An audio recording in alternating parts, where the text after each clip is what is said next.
Ito po ang mga lapu-lapo at bisogo na ang nakawil.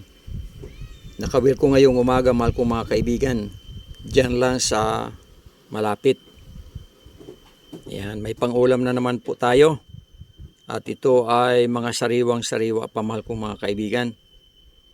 So ito po ay kagagaling lang sa dagat.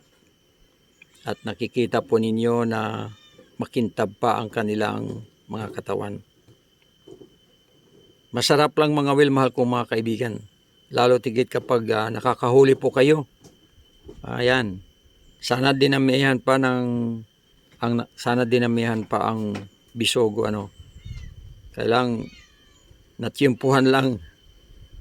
Okay, may nakahalong bisogo, karamihan po ay lapu-lapo, mahal kong mga kaibigan. At ito na sila.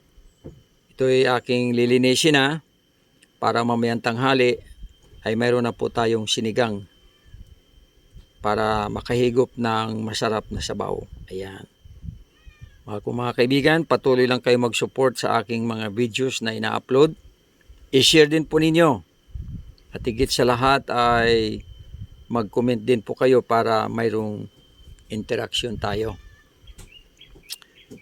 Okay, so ito po ang bunga ng ating pagtatyaga na maghulog ng nylon na may kawil at may pain.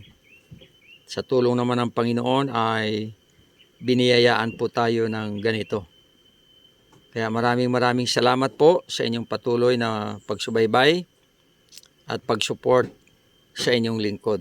Sumainyo nawa ang patuloy na pagpapala ng Diyos at mabuti at malusog na pangangatawan. So mahal kong mga kaibigan, sa muli, inaanyayahan ko kayong manood sa aking mga videos. God bless you po. Bye-bye.